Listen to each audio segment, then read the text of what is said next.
કેશોદના શ્રી ગોપેશ્વર મહાદેવ મંદિર ખાતે પુરુષોત્તમ માસ નિમિત્તે અન્નકૂટ અને નંદ મહોત્સવની ભક્તિમય વાતાવરણમાં ઉજવણી કરવામાં આવી હતી।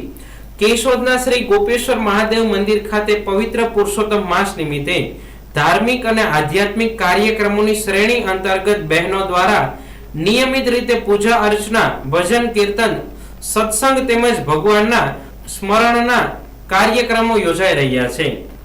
સમગ્ર પુરુષોત્તમ માસ દરમિયાન મંદિર પરિસર ભક્તિમય વાતાવરણથી ગુંજી ઉઠ્યું છે અને મોટી સંખ્યામાં શ્રદ્ધાળુઓ ધાર્મિક લાભ લઈ રહ્યા છે।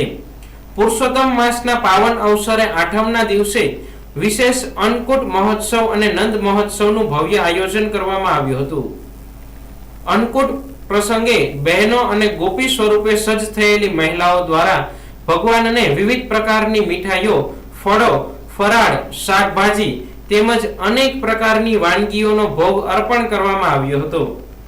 ભગવાન સમક્ષ ધરાવવામાં આવેલ અન્નકૂટના દર્શન કરવા માટે મોટી સંખ્યામાં ભાવિકો ઉમટી પડ્યા હતા। આ સાથે નંદ મહોત્સવની ઉજવણી પણ ખૂબ જ ઉત્સાહ અને આનંદભેર કરવામાં આવી હતી। નાની નાની બાળાઓએ ગોપીના વેશમાં સજ્જ થઈને કૃષ્ણ ભક્તિથી ઓતપ્રોત વિવિધ ધાર્મિક કાર્યક્રમોમાં ભાગ લીધો હતો।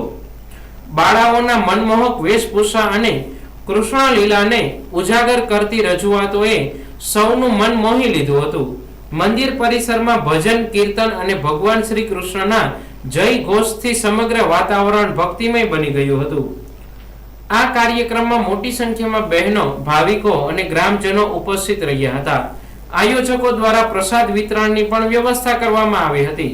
સમગ્ર કાર્યક્રમ શ્રદ્ધા, ભક્તિ અને આધ્યાત્મિક માહોલ વચ્ચે સફળતાપૂર્વક સંપન્ન થયો હતો। બોલો ગોપેશ્વર મહાદેવની જય। મારું નામ સાકરબેન ઓળેદરા, કૃષ્ણનગર સોસાયટી, વેરાવળ રોડ ઉપર ગોપેશ્વર મહાદેવનું મંદિર બનાવેલું છે। અમે મહિલા મંડળ દર 11 સત્સંગ કરીએ છીએ। નાના મોટા તહેવાર ઉજવવામાં આવે છે। આવતી 13 તારીખને સોમવાર પ્રાણ પ્રતિષ્ઠાના 4 વર્ષ પૂરા થાય છે, તો પાટોત્સવ રાખેલે છે। ધર્મપ્રેમી જનતાને દર્શન કરવા પધારવા ભાવભર્યું આમંત્રણ છે। અત્યારે પુરુષોત્તમ માસ કાઠાગોરમાનો તહેવાર ચાલુ છે। અમે રોજ અહીંયા પૂજા અર્ચના કરીએ છીએ। આજે આઠમના દિવસે નંદ ભયાનું આયોજન કરેલ છે, તો ભાવિ ભક્તોને દર્શન કરવા એક ફેરે અમારા કૃષ્ણનગર ગોપેશ્વર મહાદેવની મુલાકાત લેવા નમ્ર અપીલ છે। અમારે અહીંયા આખા વર્ષમાં સારા સારા કાર્ય, તહેવારો ઉજવવામાં આવે છે। બટુક ભોજન થાય છે। આજે આઠમ છે એટલે અન્નકૂટ ધરાવ્યો હતો ભગવાનને, અને નંદ ભયાનું આયોજન કરેલું હતું અમારા મહિલા મંડળ તરફથી બધાને।